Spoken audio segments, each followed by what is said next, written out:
Okay, magandang hapon po sa inyong lahat, mga kapatid. Ako po si Pastor Rico Rodriguez ng New Beginning Christian Church. At nagagala po ako na pabigyan po ako ng pagkakataon para ma-share sa inyo yung aking karanasan sa tulong ng ating Panginoon Diyos. Alam niyo po, ako yung isa sa tinatawag na nadinig yung message ni Bishop Oriel nung sa Tagaytay, yung mokong, yung parang mokong na pastor, Pero ang Diyos naman, kapag umasa ka sa Kanya, hindi Kanya papabayaang maging mokong habang buhay. Amen po ba? So, yung salita ng Diyos na pinangahawakan ko ay yung sa Psalm 37 verse 4 na umasa ka sa Diyos ang mabuti gawin at mananahang kang ligtas sa lupain. Sa Diyos mo hanapin ang kaligayahan at ang pangarap po iyong makakamtan. So dito sa G12 po ay dumaan din po ako sa mahigpit na pagsubok bago dumating sa amin yung isang kalagayan na nadaragdagan yung aming bilang. Ngayon, kung titingnan po natin, yung G12 po ay mahirap. Hindi mahirap, kundi mahirap na mahirap. Sapagkat maraming trabaho. Tsatsagain mo po ito. Sa totoo lang po. Pero nandoon yung kagalakan. Nandoon yung, sabi nga, magagaanan ka dun sa sa pasanin mo sa buhay. Alam niyo naman, tayong mga pastor, parang one-man band One-man band. Ganun po. Yun po yung kultura ko nung araw. Ako po yung nagdadalaw, ako yung nananalangin, ako yung nagba-Bible study, ako yung nagpapa-praise and worship, Ginagawa ko po yun. Naglilinis po ako ng church. Naglilinis po ako. Janitor po ako sa church namin. Tapos at the same time, nagpapastor din ako. Ngayon, dumating yung panahon na kami nanalangin sa Panginoon na kung ano yung kalooban niya sa amin na mag-asawa. At kasama ko po yung mga leaders ko. So, dumating yung panahon na tinugunan ng Diyos yung aming panalangin. At nung tinugunan ng Diyos yung aming panalangin mag-asawa, na-attend po ako una ng EGR sa Tagaytay. August ata yun 27, 28, 29. Noong una, nag-aalanganin pa ako dun sa mga itinuturo. Pero before yon, bago kami umattend, yung acne? Yung acne? Sabi ni Pastor Ber, nung nagpe-pre-encounter sa G12, bawal ang acne. Bawal ang may acne. Alam niyo ba yung acne? Alam ko na yan. Karamihan ng tinuturo, alam ko naman talaga. Sabi ko sa sarili ko, alam ko na yun Pero na-realize ko, bandang huli, wala pa pala akong alam. Wala pa pala akong alam. At doon sa pagdating ko sa EGR, doon sa Tagaytay, magkakasama kami nila Pastor Resty, talaga namang kumilos ang Panginoon Diyos. Sapagkat ang gusto nga ng Diyos ay yung umaasa ka sa Kanya. Umaasa ka sa Kanya. Ngayon, ang nakita ko lang, kapag ang tao pala hindi umasa ng lubusan sa Diyos, walang mangyayari. Walang mangyayari sa kanyang kalagayan, walang mangyayari sa kanyang ministry. So, hindi ko naman sinasabing kayong mga pastor, hindi kayo umaasa sa Diyos. Alam ko po, ganun ang inyong kalagayan. Kaya lang dati, ang pag-asa ko yung mga libro nung araw. Yun lang ang pag-asa ko pagka ako yung nagturo. Mga libro, kukuha ako ng mga libro, mag-gather ako ng mga libro, hahanap ako ng sermon sa internet. Ganyan. Ngayon, parang parang baliwala Parang baliwala kapag ganun lang yung pamantayan. Ngayon, nung umattend doon sa EGR sa Tagaytay, yung yung sabi doon doon sa cross, yun yung palagi kong tinatandaan, na kinakailangan pala ako mismo mapako akong kasama ni Kristo doon sa cross. Ano po? Alam niyo po, simula nung naranasan namin yon, talaga namang yung pagbabago sa buhay ay nandoon. Ikalawa, pagkatapos kong mag-EGR, sabi ko, Lord, gusto ko rin makasama yung aking mga leaders. Sabi ko, Lord, paano ko po maisasama yung aking mga leaders? Wala namang pa-EGR ulit dito sa sa UFCTC. So, pinag-pray ko na maisama sa EGR yung mga leaders na 5 muna yung nakasama. At doon kaila Pastor Nori Bunag, yung isang kaklase natin dito, meron silang pa-EGR. Ngayon, nung mag-EGR sila, sabi ko doon sa mga leaders na iba, mag-EGR kayo. Hindi naman sila tumanggi. Sabi ko, wow, umpisa na to. Lord, tulungan mo ko. I-push mo sila. I-push mo sila, Panginoon. Bago sila sumama, hindi ako tumitigil ng papapanalangin. Naalala ko noon yung teaching ni Pastor D.S. Jan Manalo na yung salitang push. Pray until something happens. May S. So, sabi ko, Lord, tulungan mo kami para lumago yung aming church, para ma-adapt ng mga leaders yung teaching. So, yun, pray ako ng pray. Sabi ko nga, nabasa ko pa rito sa may isang daanan ng tao dito. Anong sabi doon? Pray hard, it works. Ultimong sa jeep noon, nagje-jeep pa ako, hindi pa ako nagbubus, pupunta rito. Sabi ko, Lord, tulungan mo kami. Tapos, tinuro pa noon ni Pastor Perdy, Pastor Joseph, pagka magtatangs kayo, magsusoking kayo. So, tuwing umaga, soaking ako ng soaking. Tangs ako ng tangs. At sa awa naman ng Diyos, na-adapt ng mga leaders. Yung pinag-aralan dun sa EGR. Ngayon, yun yung unang padala ko ng EGR. Ngayon, second batch naman, sabi ko, Lord, sana po may EGR ulit para maka-attenda naman yung second batch. Una, 7, tapos sumunod 5. May isang bakla. May isang bakla dun sa Pero pinapray ko, Lord, baguhin mo buhay nito. Napa-attend ko naman siya dun sa pa-EGR ni Pastor Joel Baguio. So, 3 araw yun at 2 gabi. Sabi ko, Lord, kumilos ka sa buhay nito mga leaders na to. Tunay nga na kumilos ang Panginoon sa buhay ng mga leaders. Pagkatapos doon, mga December 27, 28, 29, Depito. Nagpe-pray ulit kami ng mga leaders. Wala pa akong disciples, hindi pa ako nagsiselect. Nagpe-pray kami, tapos ng asawa ko, isa lang asawa ko, Lord, pray kami ng pray, Lord. Nawa Panginoon, dito sa open cell namin, maraming umaten. Nagkataon, sa tulong ng Panginoon, pray until something happen, 35 na mga kabataan. 35. In-email ko kay Mami Wani, 35 na kabataan, yung umaten sa open cell. And then, na-process na yon. Pagkatapos nag-pre-encounter, alam nyo, nung umaten sa EGR ulit, doon kaila Pastor Nori Bunag, 35 na mga kabataan, then natapos yung EGR. Nung matapos yung EGR na yon, yung mga kaibigan nila, sinama nila sa church. Mahusay magsama. Lord, and then after a few months, nagpa-attend ulit kami ng EGR. 5 naman. Sabi ko, mukhang humina Pero balik ako.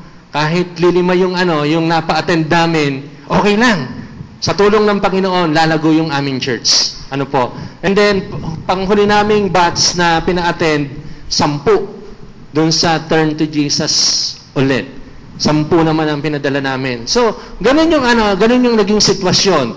Kasi ako bilang pastor, hindi naman ako matalino, Kaya ang ginagawa ko, isinasama ko sa mga conferences yung mga leaders.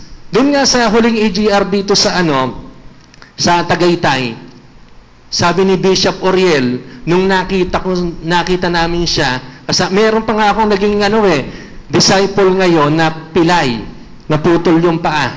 Nauntog lang nauntog lang sa lumisita. Nagsilbing cancer. In God's grace, hindi siya namatay. Pero nagkaroon na ng taning yung buhay niya. Pero sa tulong ng Panginoon, pinuto lang yung pinuto lang yung paa niya. Pero yung taning niya, inalis na ng Panginoon. Nadugtungan na yung kanyang buhay. Ngayon, dun sa Tagaytay, ang kasama ko na umattend sa mentoring doon para mayroong modeling. Kasi ang gusto ni Bishop Oriel, magkaroon na ng sariling EGR. Yung bawat nag-G12. Ngayon, iyon yung hinangad ko. Sabi ko, Lord, tulungan mo po kami. Pinag-pray ko na naman sila. Sabi ko, Panginoon, tulungan mo po ang aking mga disciples. At ayon, tinugon ng Diyos yung panalangin. Sabi ni Bishop Oriel noon, sabi niya sa akin, ang talino mo, sinama mo yung mga leaders mo. Challenge ko kayo, pagka mayroong mga ng G12, para hindi natin masolo yung trabaho, isama natin yung mga disciples natin para alam din nila yung gagawin din nila. At yung ikalawa na dinulot ng kalagayang ito, alam nyo yung mga church, yung mga leaders, yung mga disciples, naging mapagmahal sa pastor. Naging mapagmahal sa pastor.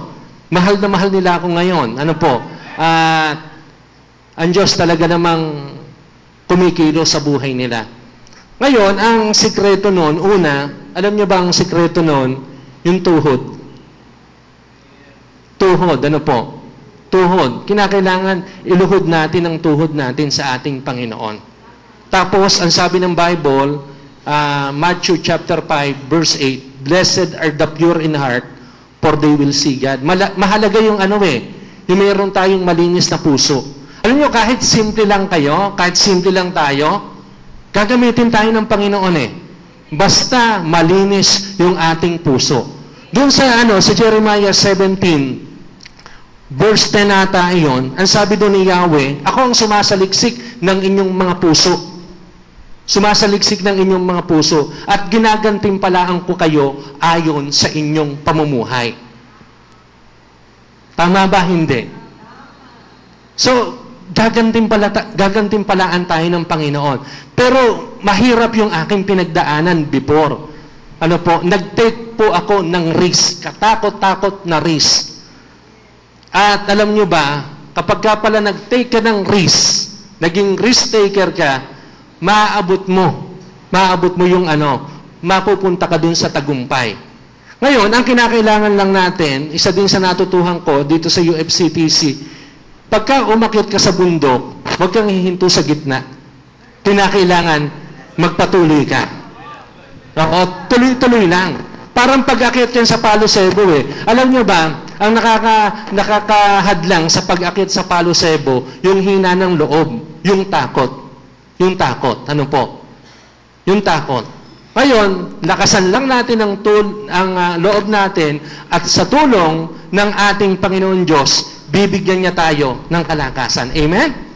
Ang sabi nga ni meron sinabi dito sa Bible, the joy of the Lord is my strength.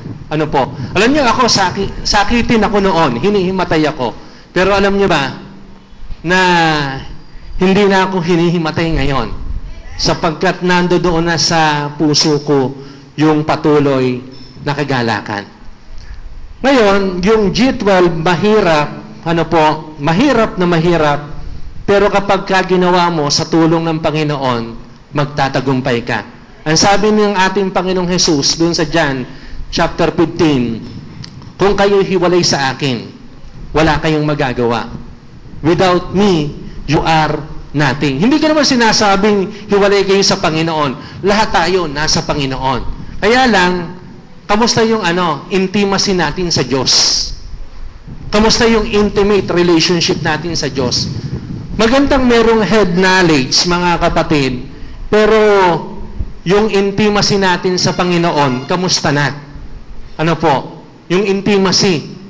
Kasi yun yung pinaka-importante sa Panginoon. Kapag ka may right relationship ka sa Diyos, yung intimacy mo nandoon, araw-araw. Tinitiyak ko sa inyo, yung sinabi ni Jeremiah doon sa 17:10, ako ang sumasaliksik sa inyong mga puso at gagantimpalaan ko kayo ayon sa inyong pamumuhay. Amen? Church, church, kala ko nasa church ako, no? Pero, pwede, kasi yung katawan natin ay templo ng banal na Espiritu. Amen ba? Yung katawan natin ay templo ng ating Panginoon Diyos. Sabi dun sa 1 Corinthians 6:19, at sabi dun sa 20, gamitin nyo ang inyong katawan upang maparangalan ang Diyos. Sabi ni Apostol Pablo. Ngayon, tingnan po natin, mga kapatid, itong G12, sabi nga po, nagustuhan ko po yung sinabi ni Pastor Mark. Hindi si Cesar, hindi si Bishop Oriel, hindi si Mark Wani. Yung dahilan nito kaya nagtatagumpay. Ang dahilan nito ay ang ating Panginoong Jesus. Amen? Kahit anong proseso natin, kung hindi si Jesus yung sentro sa ating buhay, wala pong mangyayari. Amen? Ano po? Ang po namin sa church anniversary namin, ang team po namin ay Jesus is the center of it all. Ano po? Ngayon, nakatapos na ng post-encounter, yung marami sa amin, pagkatapos sa linggo, umpisa na namin ang SOL 1. Pinagsama-sama ko na yung mga a-attend. At ito ay sa tulong ng Panginoon. Nung church anniversary namin, meron kaming 380. Hindi po ito yung traditional na kaya lang dadami, mag-i-invite ka ng ibang church. Hindi po ito yon. Hindi po ganun yung nangyari sa amin. Ang bisita lang po namin church ay sila Pastor Nori Bunag, yung kanyang asawa, at yung dalawa niyang kasama. Pero most of all, doon sa umaten, talagang tinrabaho nung mga disciples at nung mga disciples ng disciples namin sa church. Talagang pagka ang mga disciples ay submissive. Yung salita ng Diyos na doon sa Mark 10:27, sabi ng Panginoong Jesus, walang imposible sa akin, ang lahat ng bagay magagawa ko. Kinakailangan po magbalanse kasi doon sa church. Ngayon, meron acronym dito na itinuro din sa amin noon. Yung acronym ay yung STOP. Yung STOP. Yung STOP. Ano yung STOP? Una, yung letter S ay submissive. Doon sa mga disciples natin, kinakailangan ay submissive. So, alam nyo, ang bumubuo sa mga disciples ko, merong piloto. Merong doktor, veterinary doctor, nagtatrabaho sa Magnolia. Merong nursing. Merong accountant. Pero sila, nagsasubmit sila. Yun po, kaya po sila nag-submit, bunga ng prayer. Pero before, struggle ako doon. Kasi mga umiinom, mga nambababae, nung hindi pa na-attend ng mga conferences ng G12, ng EGR. Meron pang ang bakla na binago ng Panginoon. So, bunga ng prayer, kaya nagbago sila. At sa ngayon, nagsasubmit sila sa inyong lingkod. At ito naman yung dalangin ko din sa bawat isang pastor na nandito. Amen? Kung ano yung maging kalagayan namin, alam nyo po, ang heart ko ngayon, dapat tayong mga, kahit metodista ka, kahit hindi ka metodista, ano po, kahit nandun ka sa full gospel, nasa full gospel po kasi ako ngayon, dapat ang maging heart natin iisa. Mag-glorify natin si God. Amen? Yung vision namin noon, hindi pa kami nag-G12. Ang vision namin noon, glorify God, win the lost, and make disciples. Pagkatapos nung umatin ako dito, matagal na kasi kung hindi umaaten, ang ano naman sa G12, win the lost, and make disciples. Sabi ko, wow, tama-tama ka ako. I-glorify na si God. Pagka nakapag-win ng loss, di ba? Mag-glorify si God at gagawing disciples. Ano po? Ngayon, makakamit lang natin yung kung submissive. Kung submissive yung ating mga napili. Ano po? Alam niyo po, sa pagpili ng 12, hindi naman mahalaga kung matalino siya. Hindi naman mahalaga kung perpekto siya. Hindi po mahalaga yon. Ang tinitingnan po ng Panginoon, puso. Amen ba?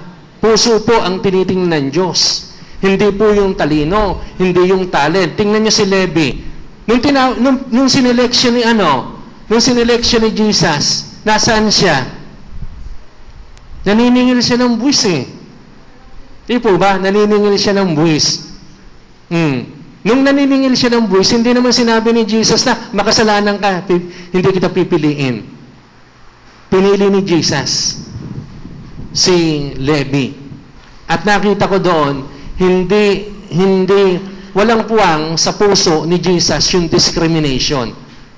Nasa puso ni Jesus na ang taong ito handang sumunod. Ngayon, ano ba yung letter T? Teachable. Ano po? Ito po na napulot ko din sa ating mga pinag-aralan. At ito po yung mga binaba ko doon sa mga disciples. Teachable. Kinakailangan teachable ka. Teachable tayo. Hindi tayo kumukontra. Wala tayong acne. Ano po? Yung mga disciples ko, hindi rin basta-basta. Ano po? Hindi rin basta-basta. Sabi ko nga sa kanila, mga kapatid, kung gusto niyo lumago tayo, huwag kayong magkaroon ng acne. Ang sagwa ng acne, ako, nagkaroon ako ng acne. Tingnan niyo mga pinanggalingan, sumagwa yung mukha ko. Pero, dati, alam niyo ba, nakakabata ang G12. Nakakabata. Dati, ang tanda-tanda na ng mukha ko. Oo, totoo yun. Tumandang matanda ang mukha ko. Pero, sa tulong ng Panginoon, sa nilalakaran natin ngayon, bumabata ako. Okay. 50? Ay, 40. Thank you po, Pastor. Saan po kayo, Pastor? Ay, Taytay District. Naging pastor doon ng tito ko Si Dave Rodriguez. Matagal na panahon. So, kinakailangan teachable. Ano po? Pagkatapos ay yung available. Yun ang hindi ba kinakailangan kasi yung stop. Okay, yung availability. Ang sabi sa isang quotation, our greatest ability is our availability. Amen ba? Kung meron kang kung meron kang dunong, kung meron kang knowledge, wala ka namang availability, wala rin. Wala rin. Walang mangyayari doon sa nilalakaran natin. At isa pa, tama si Pastor, kanina, yung nakapula, mahalin natin yung mga senior pastor natin. Kasi po, doon mag-uumpisa alam niyo po, kapag ka pinagpala natin yung senior pastor natin, ang sabi po doon sa Genesis chapter 12, tayo po, mga lahi po tayo ni Abraham, sa pananampalataya. Genesis chapter 12, ang sabi doon, kapag ka pinagpala mo ang lingkod kong si Abraham, pagpapalain din kita. Ngayon, tayo, mga lahi ni Abraham, kapag ka pinagpala natin yung leaders natin, yung ating mga tatay, huwag tayong, huwag tayong magre-rebelde sa kanila. tiyak pagpapalain tayo. Una, pagpapalain yung ating church. Amen? Alam niyo po yung aming church ngayon, dahil sa dumadami yung umaaten, pinadugtungan namin. Pagkatapos, sabi ni Bishop Oriel noon, umaten kami sa mentoring sa Plaridel dahil malapit kami doon. Doon na lang kami umaaten ng mentoring ng mga disciples. Tinuturo nyo, yung langit. Pero yung church nyo, parang impyerno. Na-challenge yung mga leaders. Nag-usap-usap sila. Sabi nung to God be the glory po ito. To God be the glory, Sabi nung mga leaders, nung mga disciples, ano ba gagawin natin para mapaayos natin yung church? Para maging presentable man lang. Kasi yung church namin before, lang siya? Semento lang siya na wrap. Naging speaker na dun si Ate Olive, saka si Pastor Ber. Wrap lang po siya, tapos alapang pintura yung kisame. Nag-usap-usap, sige ipagbibili natin yung kotse. Pagbibili nila. Alam nyo, tapos meron pang isang young people na pang matrikula niya, buong 1 taon, ibinigay niya sa church. Tingnan nyo pagkilos ng Panginoon. Simple lang po ang gawain ng Diyos Ipanalangin mo, mahalin mo, tama. Tama si Pastor Gangina, kinakailangan mahalin mo lang yung tao, kinakailangan mag-seed ka ng pagmamahal. Alam nyo, naging available yung kanilang finances sa church.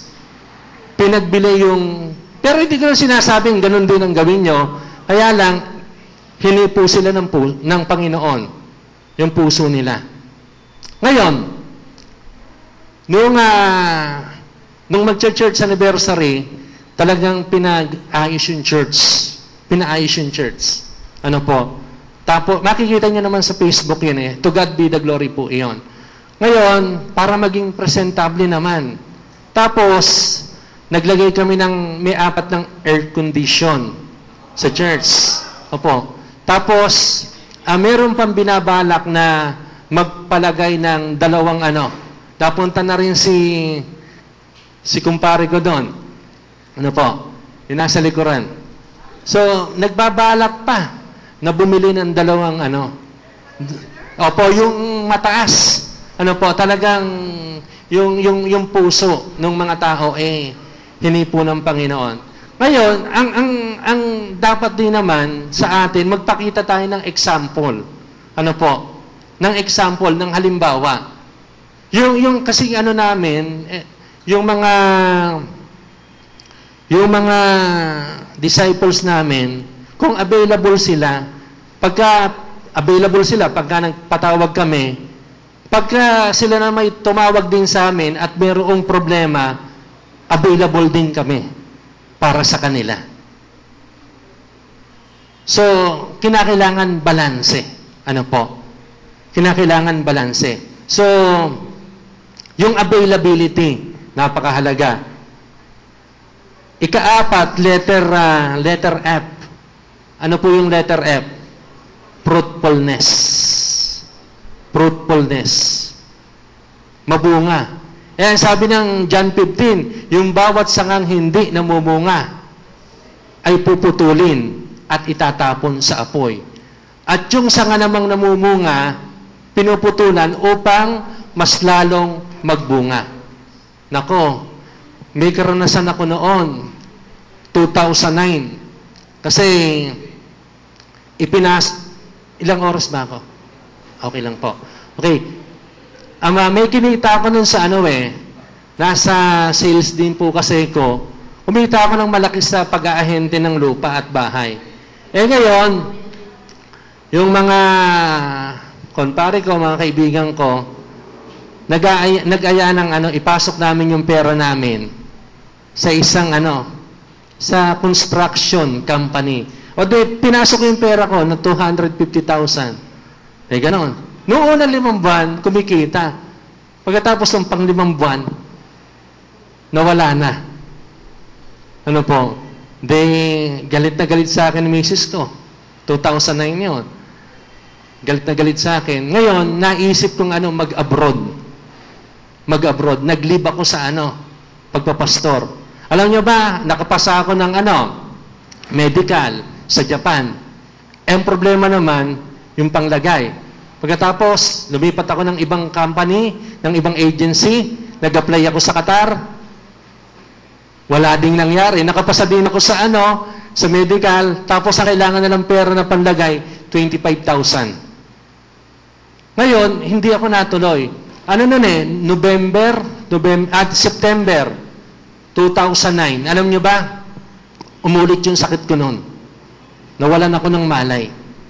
Nadala ako sa ospital. Ngayon, 3 araw ako dun sa ospital, meron akong nakausap na isang misyonerong pastor na nagtatrabaho sa Saudi.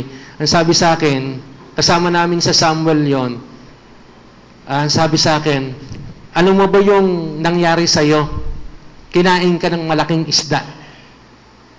Kaya ka nawala ng malay. Sabi ko, paano ka kung malaking isda? Tumatakas ka sa paglilingkod eh. Hindi literal na isdang malaki, katulad ng kay Jonas. Pero spiritual na spiritual na isda yung kumain sa akin. Church, ito, huwag kayong mag-iisip na magbakasyon sa paglilingkod. Huwag kayong mag-iisip. Tama na yun, naranasan ko na yun. So ngayon, balikan natin dun sa letter F, fruitfulness, kinakailangan maging mabunga tayo. Ang sabi ng ating Panginoong Hesus, hingin ninyo ang inyong maibigan at ipagkakaloob sa inyo. So, iyon yung yun po yung naranasan ko sa paglilingkod sa Panginoon. At ngayon, unti-unti po, bagamat, ang sabi nga, kabilang ako dun sa mga mokong, pero sabi ng Lord, nung nananalangin ako, anak, hindi ka na mokong. Anak kita. Anak kita, hindi ka mokong.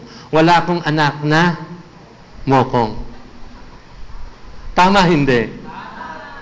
Minsan kasi yun ang tinitingnan natin eh. Yun yung takot natin sa ating sarili. Kaya hindi tayo makakilos. Hindi tayo makalago. Sapagkat tinitingnan natin yung sarili natin na mas mababa. So, huwag nating tingnan yung ating sarili na mababa. Ngayon, bali na sagot na yung how to start. Isa pa sa inalis ko, mga kapatid, yung poverty mentality. Poverty mentality. Alam nyo noon, kasi bata pa akong pastor, sabi sa akin ng isang lay leader noon, kapag ka ika pastor, dapat mahirap. Hindi mayaman. Hindi nagtatrabaho. O di, yun ang pinaniwala ako kasi 25 years old pa lang ako. Ganun. Di, pagka nagba-Bible study ko, naglalakad, hindi ako namimisikleta. Kasi kinakailangan mahirap lang daw ang pastor. Grabe nga eh. Yung leader sa balagtas. So ganun, yung aking karanasan. Pero, inalis ng Panginoon yon, yung poverty mentality. Hindi pala tama ayon. At yung lahat pala ng anak ng Diyos, i-bless ng Diyos. Dahil ang Ama natin, hari ng mga hari. Amen po ba? Hari ng mga hari, Diyos ng mga Diyos. So, ang ating Panginoong Kristo palaging nasa sa atin. Kahit saan tayo magpunta. So, yun ang isa sa inalis ko. At ikalawa, yung inalis ko sa aking sarili, wala yung guide ko. Okay. Inalis ko rin yung yung takot. Yung takot. Yung takot. How the church start? Ayun po, pinadala ko sa mga pagtitipon. Ganun din po. Tinitip ko po sa inyo, dalhin niyo po ang mga leaders niyo. At sinisigurado ko naman sa inyo, hihipuin sila ng Panginoon. Meron silang matututunan. Ano yung mga pagkakamali? Una nga, dati hindi ako marunong mag-correct. Hindi po ako nagko-correct ng mga leaders. Basta kung ano lang yung sabihin nila, inyong gagawin. Kahit sila baga may pagkakamali, may pagkukulang, okay lang. Kasi ang pinangangalagaan ko, ayokong maalis sa destino. Ayokong maalis sa destino. Kaya, ayun lang, sige, kung ano yung dinikta, ang gagawin. Yun yung mga pagkakamali. Ano po? Tapos, dati din, ang mga pagkakamali ko, hindi ako nagbababad sa panalangin. Hindi ako nagbababad sa panalangin. Ang pagkakamali ko pang isa, binubuksan ko lang ang Bible ko kapag kaaraw ng Sabado ng gabi. Ayan, Sabado ng gabi. Ang pagkakamali ko pang isa, hindi ko tunay na mahal ang mga miyembro ko. Kasi nga, ang gusto ko lang, magkaroon ng sweldo. Ano po? Yun po ang totoo. At di ko kinakaya iyon. Pero kapag ka pala napako ka ng kasama ni Jesus, babaguhin ang buhay. Amen? Kasi po, napako na yung dati nating pagkatao At meron pa akong pagkakamali. Ano po? Dati po, hindi ko tunay na mahal ang misis ko. Galit na galit pala ang Diyos doon sa mga hindi nagmamahal sa asawa. Ano po? Pero maganda ang misis ko. Oo. Matalino. Oo. Maraming talento po iyon. Oo. Pero ngayon, talagang totoo na, genuine na yung pagmamahal. Dapat ganun din tayo lahat. Ano po? So, yun yung mga pagkakamali noon. At ngayon, patuloy akong dinadalisay ng Panginoon. Huwag niyo ako susumbong, ha? Naka-record. Delete mo yung record na yun. Naka-record ba yan? Pogi ba ako dyan? Amen. So, sa atin, mahalaga din po yung meron tayong vision sa church. Ano po? Dati, kung ano-anong vision yung nilalagay namin sa church. Pero ngayon, ang vision lang talaga ng church ay yung vision na iniwan ng Holy Spirit. Na iniwan ng ating Panginoong Jesus.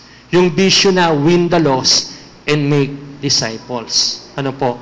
At turuan nyo silang sumunod sa aking mga pinag-uutos.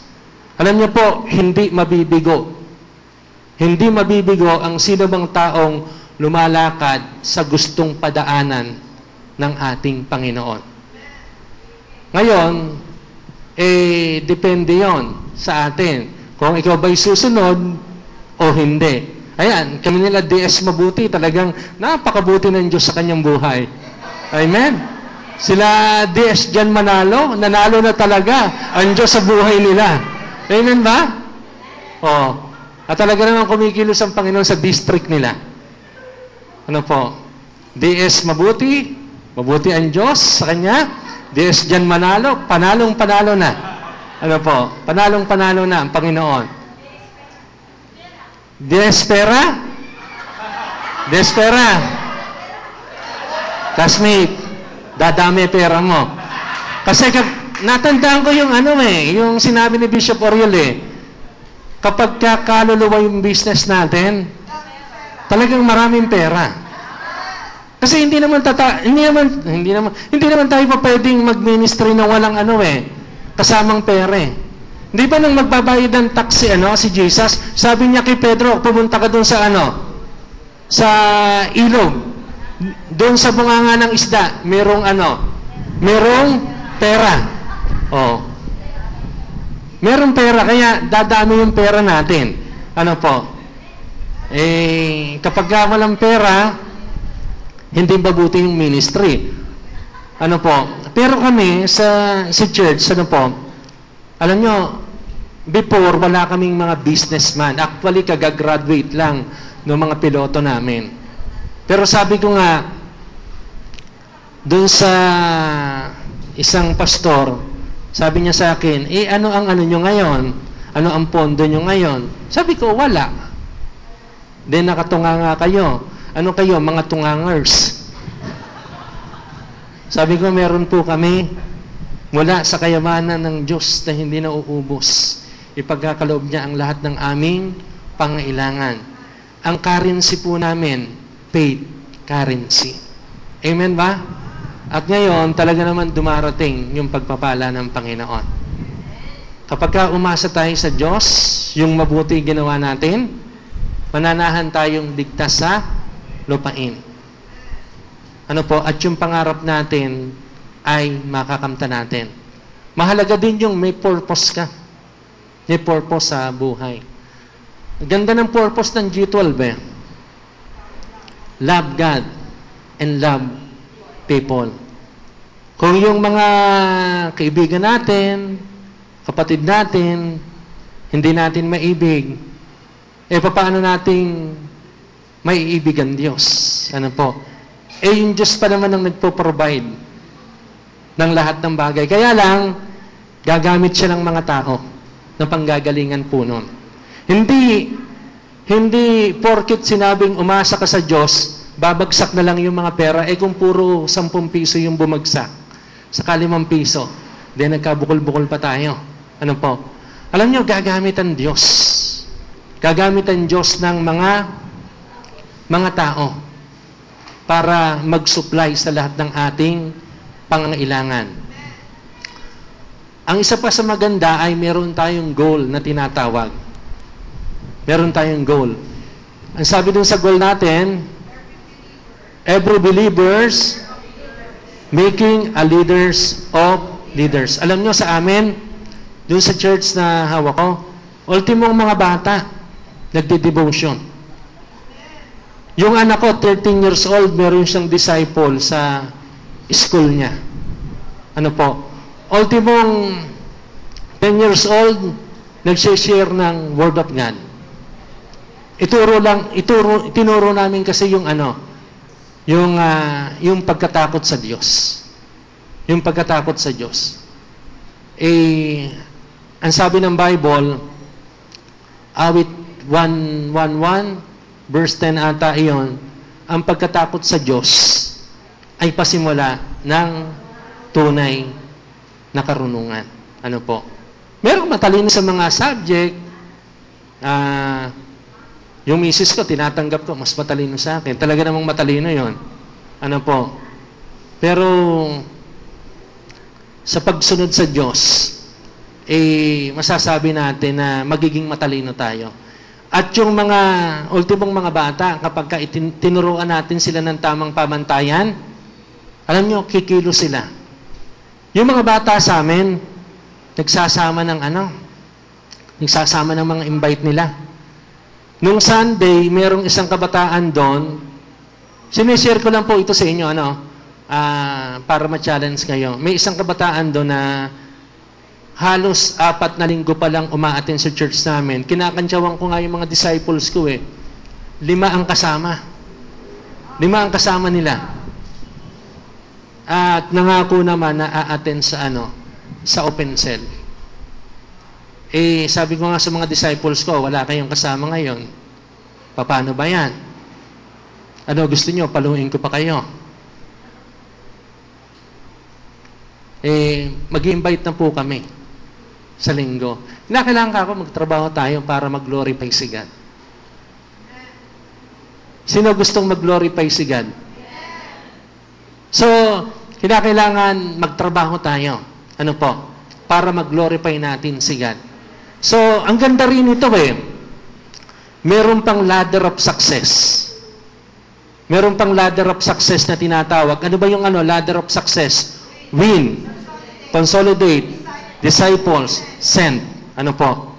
So, dadaan talaga sa sa process. At alam ko naman, bukas yung puso natin para dumaan sa proseso. Alam niyo ba, kaninang umaga, mayroong ibinalita, ang Bangko Sentral nagpautang ng 1 billion sa IMF. Di ba dati tayo may utang sa ano? Sa IMF. Kasi kahapon yung lecture sa atin ni Daddy Mark, ni Pastor Mark, yung bansa natin gusto ng pagpalain ng Diyos. Ano po? Ang kinakailangan lang magkaroon ng mga ama na makadiyos. Ano po? Ngayon, alam niyo ba ang Bangko Sentral, ang bansang Pilipinas, nagpautang ng 1 billion sa IMF para tulungan yung mga bansa na nilindol. Ano po?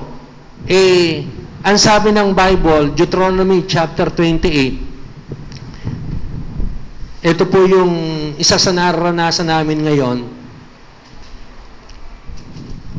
Medyo halo-halo na yung patutuo ko po, ano po.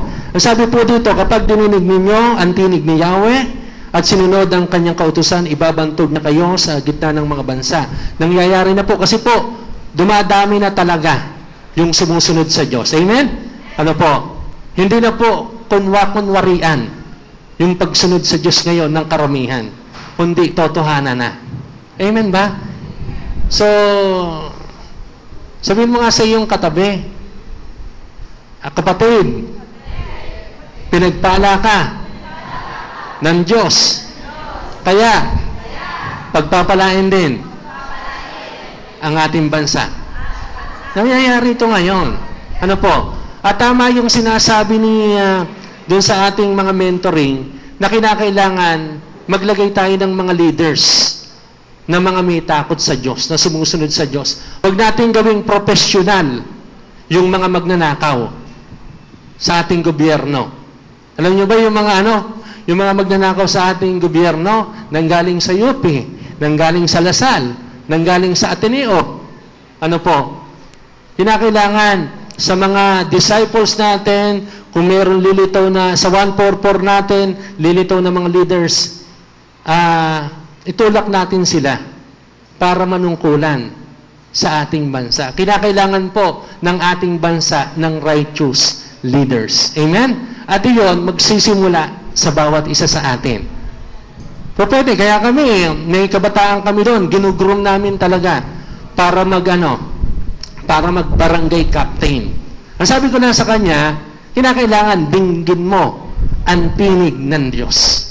Dinggin mo ang tinig ng Diyos. Ngayon, ito maganda, pangako ng Diyos. Magaganap nga sa inyo ang mga pagpapalang ito kung susundin ninyo ang kanyang utos. Kayo pagpapalain niya sa loob at labas ng inyong mga bayan, pagpapalain niya ang inyong mga anak, lupain, pati mga hayop, pararamihin niya ang mga baka at iba pang mga hayop. So, yung mga pagpapala, ang sabi doon, hindi ko nababasahin lahat, yung masahan ng harina, hindi mawawalan ng laman. Kaya lang, merong sinabi ang ating Panginoon Diyos sa 28:14, huwag kayong liliko sa kanan o sa kaliwa. Kinakailangan, dire-diretso lang kayo. Hindi pa kayo nagugulat na ang bansa natin dahilan sa atin, hindi na tayo magiging hulihan, kundi magiging ulo na tayo. Ano po? Sa makatwid, gagawin tayong pangunahin ng Diyos. At magkaroon lang tayo ng impact sa community.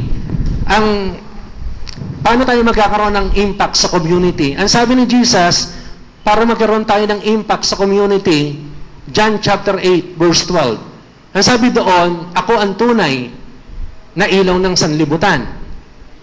Ako ang tunay na ilaw ng sanlibutan. At ang lahat ng sumusunod sa akin ay magiging ilaw din naman. Ano po? Tayo bilang mga, sabi ko nga dun sa mga leaders ko, dun sa 12, tayo bilang mga disciples ng ating Panginoon, kinakailangan magdala tayo ng pagbabago sa lipunan. Minsan, kapag kumakain tayo ng candy, ano ginagawa natin? Tinatapon lang natin kung saan. Ano po? Alam nyo, ang tawag namin sa mga disciples na nagtatapon kung saan-saan ang mga balat ng candy, kapag nagtapon sila, unholy. Unholy. Nasabi namin yun. Totoo yun. Nare-review ko talaga. Unholy yan. Ba't ka nagtatapon yan? Okay. Sabi ko nga, kinakailangan magdala tayo ng pagbabago sa ating lipunan. Ngayon, tayo ay mga change agent. Amen po ba? change agent ng ating bansa. Dali natin yung pagbabago kasama ng ating Panginoong Hesus na ipakita natin kahit sa maliit na paraan na hindi tayo lumalayo sa pamantayan ng ating Panginoon Diyos. Sabi pa naman kako ni John Wesley, si John Wesley ang nagsabi nito, cleanliness is next to godliness. Ano po? Kinakailangan bilang lumalakad doon sa vision, sa purpose, sa goal, saka doon sa ladder of success. Kung tunay tayong staff ng ating Panginoon, ipakita natin na malinis tayo sa ating kapaligiran. Alam niyo po, doon sa church, inayos po, ultimo po yung CR. Pinaganda. Pinaganda po yung CR. Kasi po, yun din po yung nagre-represent ng ating church na kumikilos ang Diyos. Halimbawa, papasok ang umaten sa inyo yung mayor. Ano po, halimbawa lang. Tapos umihi dun sa CR. Ano ba naman church to? Pagka nakitang marumi, hindi malinis, hindi naka-tiles. Ano ba naman church to? Sinasabi nilang pinagpapala sila ng Diyos. Ibinubuhos sa kanila yung pagpapala. Sinisermo ng pastor yung pagpapala. CR lang nila. Hindi maipagawa. Ano po? Kaya na-challenge kami na ipagawa yung ultimong yung CR. Pagandahan, papalitan ng toilet bowl, pa-tiles, papinturahan. Isa din sa magandang impact natin sa lipunan na isaayos yung church. Ano po, although structure lang yon, pero doon nagtitipon yung mga tao ginagawa nila yung pagtitipon para sa ating Panginoon Diyos. Yung sinasabi doon sa Hebreo 10:25 na pahalagahan ninyo ang araw ng pagtitipon gaya ng ginagawa ng ilan, magpalakasan kayo at magpaalalahanan sapagkat malapit na ang pagdating ng ating Panginoon. So, sa church po natin, sa Patag, Santa Maria, sa New Beginning Christian Church, nagpapasalamat po ako sa Panginoon sapagkat ang Diyos ay patuloy na kumikilos. At patuloy na pinagpapala yung mga tao. Pero yung church, hindi naman perpektong-perpekto pa. Meron ding makukulit, meron ding mga pasaway. Pero ang sabi ko nga, hindi na kayo pasaway. Dinideclare ko sa kanila, pabuti kayo ng pabuti. Amen po. Doon sa New Beginning Christian Church, ang sabi ng isang pastor sa akin, ba't New Beginning ang pinangalan nyo doon sa church? Di puro umpisa lang yan. Sabi ko nga sa kanya, Pastor Gago, wag mong sabihin yan. Yung kato'y pinag-pray namin ng matagal na panahon. Hindi kami nagbibigay ng basta-basta.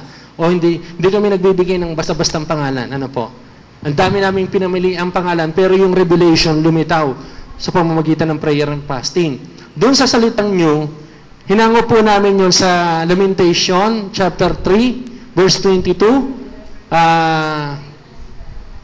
There is new, the steadfast love of the Lord will never ceases. The love of the Lord, ang sabi nga doon, ang pag-ibig ng Diyos ay laging bago bawat umaga. Amen po ba? Tapos, hinango din namin yung salitang new doon sa 2 Corinthians 5:17. If anyone is in Christ, he is a new creation. Yun po yun. Tapos, yung beginning, yung salitang beginning, hinango po namin sa sa Aklatan Genesis, in the beginning.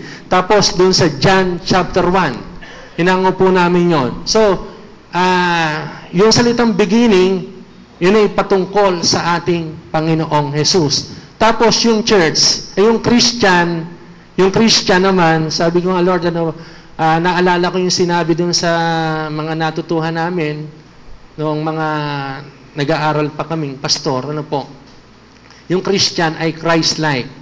Ang mga dadalo sa New Beginning Christian Church ay Christ-like, katulad ni Kristo. O yung tinatawag na Jesus Christ Jr. Amen? Alam niyo po, mahalaga sa atin yun Tayo yung maging Jesus Christ Jr. Physically, wala dito si Jesus sa lupa. Sino yung kanyang magiging mata? Sino yung kanyang magiging bibig? Sino yung kanyang magiging ilong? Sino yung kanyang magiging kamay? Sino yung kanyang magiging paa? Tayo po iyon. Sabi ko po doon sa mga disciples. Walang ibang kikilos kundi tayo. Tutulungan lang tayo ng Holy Spirit. Ano po? A new beginning, Christian, tapos yung church, hinango ko naman yun sa doon sa 1 Corinthians 6:19. Ang sabi po dun sa 1 Corinthians 6:19, ang inyong mga katawan ay hindi talagang inyo. Kundi, sabi nga doon, ito'y templo ng banal na Espiritu. So, yung sabi ko dun sa dun sa mga disciples, yung katawan natin, ito yung talagang church. Ito yung talagang church. At ingatan natin. Tapos sa verse 20, ang sabi doon, parangalan ninyo ang Diyos. Ano po? Gamitin ninyo ang inyong katawan para maparangalan ninyo ang Diyos. So, paano natin mapaparangalan ka ako? Diyos, kumilos tayo. Huwag ka ako kayong tatamad-tamad. Sabi nga ni Pastor Joseph Sabarte, speaker po namin siya nung church anniversary. Nung una, sabi niya, maaga kasi siyang dumating. Sabi sa akin, Pastor, aalis ako ng 6 pagkatapos ko mag-sermon. Kasi nakita niya, mga bata pa lang, 3:30 kasi dumating sobrang aga. Sige po ka po. Umalis kayo na maaga. Okay lang po. Hindi na po kayo kakain. Hindi na ako kakain. Then nagkwentuhan muna kami sa labas, nag-sharing kami. Tapos, nung mag-uumpisa na, pumasok kami sa sa church, doon sa gilid. Nakita niya, marami-rami. Tapos punta kami sa office. Yung office ko pala, nilagyan ng ngayon, ng rep. Tapos, may rep pa ako sa ngayon, sa office. Pagkatapos po, meron pang air condition. Tapos may water dispenser pa. Pasimplihan lang Pasimplihan lang po. Iluhod mo lang yung tuhod mo sa Panginoon. Pasimplihan lang, mga kapatid. Sabi ni Pastor Joseph, sige, uwi ako ng 6. Nung nagdagsaan na yung mga tao, nagdagsaan na, ang mga bata nasa 25 siguro. Nung nagdagsaan yung mga tao, pinaalis yung mga bata sa labas, sa loob, pinalabas sila at mayroon nagturo. Ngayon, nakita ko po doon na nag-invite pala, kumilos pala yung mga disciples. Ano po? At alam niyo po, iluhod niyo lang yung tuhod niyo sa Panginoon. Umasa tayo sa Diyos. Talagang yung pangarap natin, makakamta natin. Ibibigay sa atin ng Panginoon. Hindi ko naman sinasabing hindi kayo ganon. Kaya lang, kina-challenge ko kayo. Isa pang dahilan ng pagtatagumpay, yung humility. Humility. Ano po? Pagpapakumbaba. Alam niyo ba, ang Panginoong Jesus nagtagumpay dahilan sa kanyang pagpapakumbaba. Philippians chapter 3. 2. Dahilan sa kanyang pagpapakumbaba, nagtagumpay ang ating Panginoong Jesus. Ganon din yung gawin natin. Kahit anong marating natin, ito yung natandaan ko, magpakumbaba ka pa rin. So, tayong lahat, alam ko, i-bless tayo ni Lord. Ako, ang sabi ko dun sa mga disciples ko, walang maiiwan. Kayong mga kaklase ko, ang prayer ko din sa Panginoon, walang maiiwan. Amen? Walang maiiwan. Ano po? Lahat po tayo sama-sama. Kasi po, itong ginagawa natin para sa Panginoon lahat. For the glory of our Lord Jesus. Ano po? Saka, dito, inalis ng Diyos yung pagiging makasarili. Yung pagiging makasarili. Kung gusto ko lang ng malaking sweldo, ano po? Talagang may pinuntahan na akong church. Pero, sabi nga, itanim mo yung sarili mo. Meron pa akong natandaan Itanim mo yung sarili mo. Doon sa church na pinaglilingkuran mo, tutubo yun Lecture ni Pastor Perdy. Message sa amin ni Pastor Perdy Baga nung nag-message siya nung mga nakaraan. Itanim mo yung sarili mo sa church, sa tiyak, tutubo yan.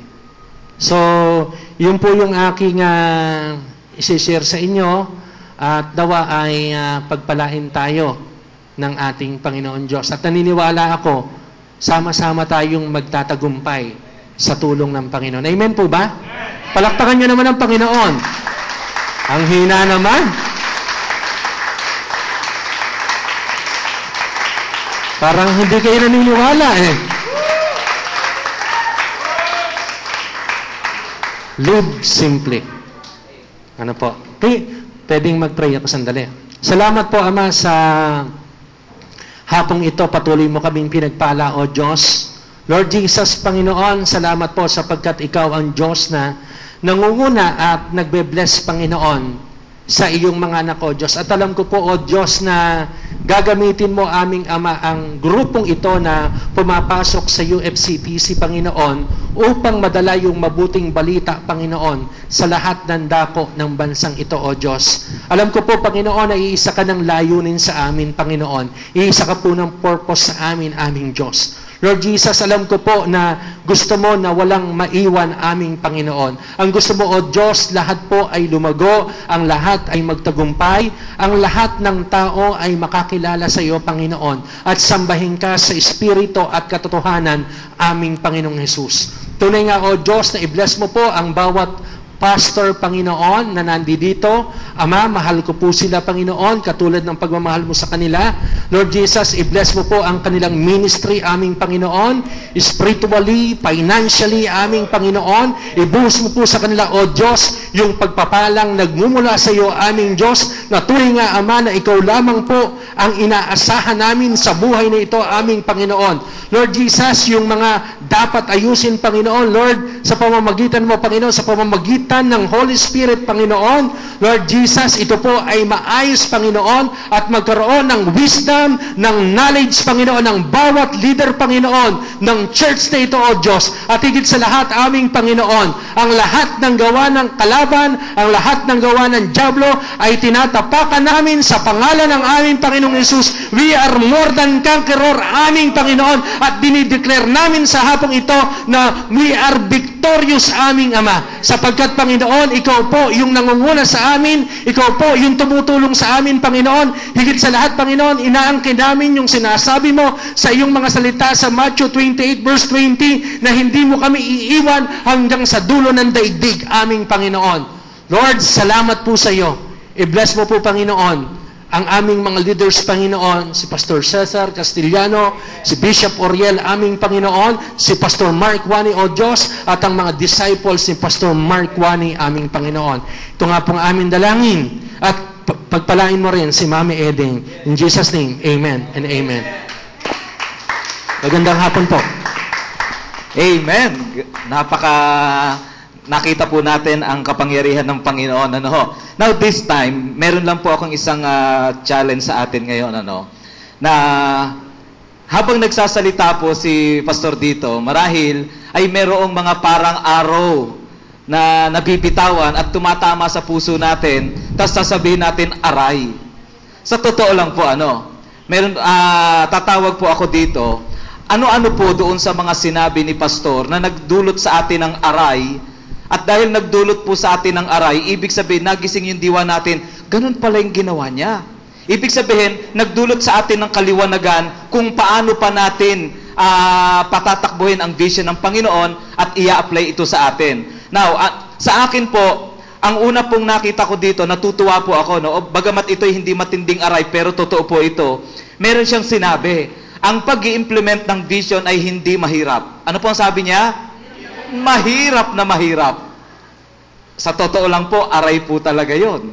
Amen po ba? Nag-get niyo po? Okay, so tatawag po tayo dito. Kasi ito, personal mo na. Sa personal mo na lang. Hindi yung aray, kasi si ano, hindi po yung tayo, Dahil dinil tayo po ng Panginoon. So ano pong mga values doon ang pinahalagahan niya? At dahil pinahalagahan niya, ang nangyari ngayon, ginising tayo ng Panginoon at nais nating baguhin at i-apply sa ating buhay yon. Sige po, anyone? Parang bigla yung mga mata nila nagpunta kung saan-saan. Gusto nyo siguro nagbo-volunteer ako, Ibo-volunteer ko kayo. Sige po. Si Ate Ian, okay lang daw po. Alika Ate Ian, alam ko laging ready si Ate Ian eh. Sige po, Ano po yung nag-aray sa inyo? Then after this, siguro after nung dalawang laiko natin, and then from the pastor po naman. Come on, sige po. Ano po yung matinding aray? Para sa akin, aray yun eh. Talaga naman nais ng Panginoon na una mong ayusin yung family. Sabi niya kasi kanina, dati hindi niya love yung wife niya eh. Diba? Hindi ba niya love o hindi sila magkaano? Eh, maganda naman daw. Pero hindi natin alam dahilan. Yun nga gusto ko itanong, Pastor Ador, kanina. Bakit hindi niya mahal yung wife niya? Yun ang nakita ko doon. Inayos niya muna yung dapat ayusin. Tapos, yun. Praise God. Alam niyo, totoo po yun. No? Kapag yung sinabi ni Pastor, bahagi ng ang vision, hindi lang po yung lumago yung simbahan, kundi yung nakita niya na ayusin ko rin yung pamilya ko.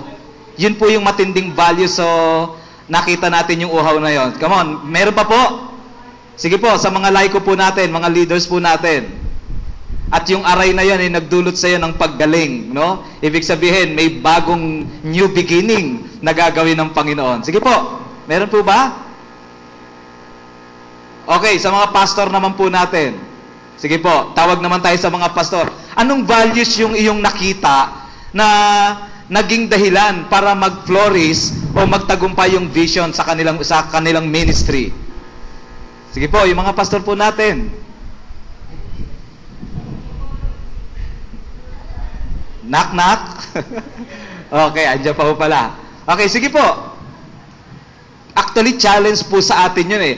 Actually, marami na po tayong tanong, marami tayong puntahan, pero dahil itinatayo na sila dito ng Panginoon, alam niyo po yun, ibig sabihin, marami na tayo ngayon nakikita na, oh, ganun pala, pwede ko palang gawin yun.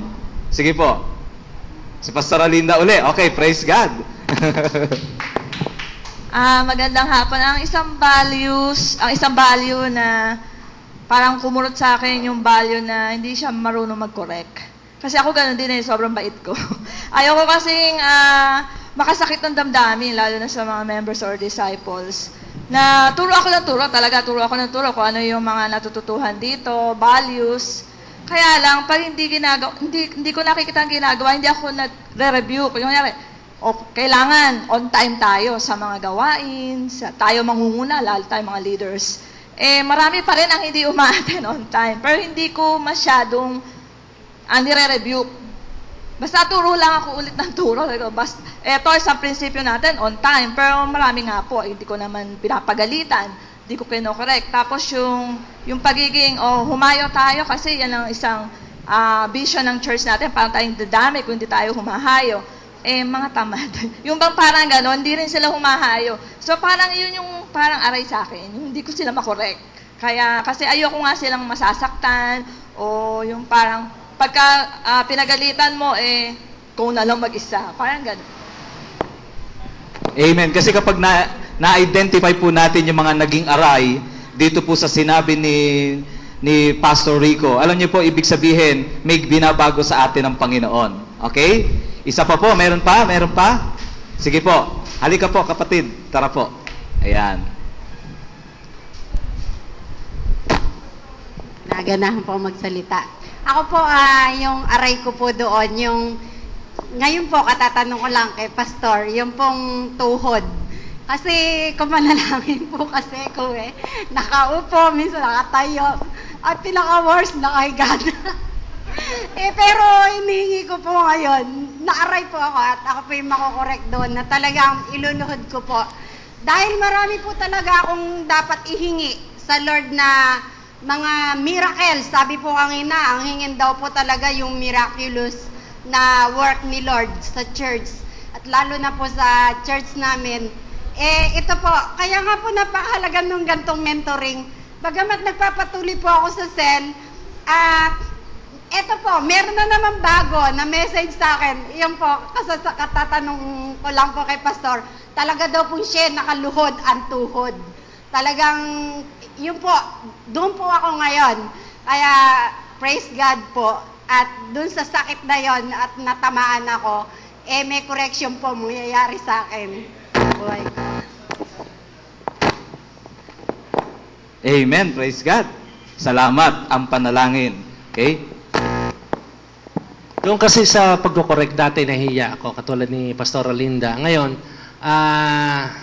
meron akong nabasa na open rebuke is better than secret love.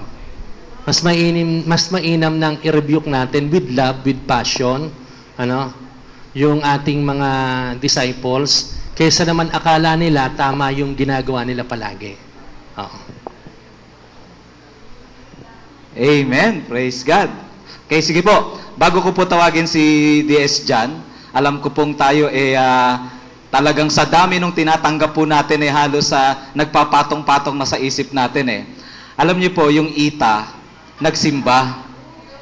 Ayun, buhay na dugo, buhay na dugo. Alam niyo, yung Ita nagsimba.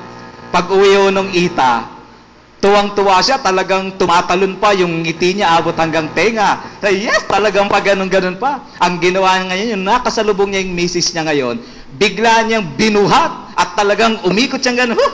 Gumagano'n siya. Sabi nung kanyang misis ngayon, sabi niya, hulaan ko kung preaching ni Pastor. Sabi nung Ita, ano yon? Sabi niya, tungkol sa laban, saka sa intimacy. Hindi. Anong topic ni Pastor? Ang topic ni Pastor, carry your burden. Okay? Ayan. So, tingnan mo nga yung katabi mo kung gising na. Dahil pag hindi pa gising yan, bubuhatin natin yan. Burden natin yan. Sabi mo, kapatid, kailangan ka pa bang buhatin? Okay? Ayan. Sabi mo, hindi na. Okay? Hindi na ako kailangan buhatin pa. Okay? Alam niyo, sa totoo lang mga kapatid, isa po sa matinding, kahit ako, talagang isa sa matinding aray nung nagsisimula po ako sa vision, talagang sumobra po ang pagiging gahaman ko sa paghahanap ng materyales, system, kung paano yung strategy sa paggawa ng G12. Pero napansin ko po mga kapatid na ipinakita sa akin ng Panginoon, behind dun sa mga malalaking ministry na nag-G12 na talagang ang mga member po nila ay 1,000, talagang sabi nga malalaki, lumalaki sila, meron silang matinding prayer time. Tingnan niyo po, itong isang church natin actually, kanina lang sinabi dito ni Pastor Jun Montano, yung meron silang 120 days. At yung 120 days na yun, tuwing umaga yun. So sa madaling salita, hindi lang nila ipinagkatiwala doon sa itinuturo nila sa atin. SOL, encounter. Actually, ganun din ang nadinig natin kay Pastor Rico, di ba? Lutang na lutang. Ang daming nag-attend ng encounter, ang daming nag-attend. Pero kung minsan, kung hindi natin makikita, kaya po ang tanong ko ano yung mga naging aray po sa atin? At yung aray po, mga kapatid, kapag na-identify natin, yan ang mga values na nagpalago ng mga gawain ng Panginoon. Okay? So, kaya po, isa doon sa malaki na yon, yung binanggit niya nga, yung pananalangin, na sabi ko, totoo nga, doon sa San Fernando, Pampanga, parang Angeles na yata ito, doon sa church nila, Pastor Anthony Martinez, grabe po, meron silang prayer works. Talagang dinadaluan po ito ng 800. Weekly po yon, every morning, 5:00 ng madaling araw. Talagang ganong kadami yung crowd. No wonder na talagang yung paglago ng church nila antindi. At naniniwala po ako kapag nakita natin yung values na yun, matindi din ang gagawin ng Panginoon sa atin. Amen? Pwede ho ba nating palakpakan ang ating kapatid, si Pastor Rico? Gayun din ang ministry ng New Beginning Church, Christian Church, at syempre ang gawa ng ating Panginoong Jesus. Amen. Purihin ng Panginoon. Okay? This time, tawagin natin si DS John para po mag-share pa sa atin ng ilang bagay na pwede po nating pag-usapan ngayon. Hallelujah. Palakpakan po natin ang Panginoon sa buhay ng ating DS. Magandang hapon po sa inyong lahat.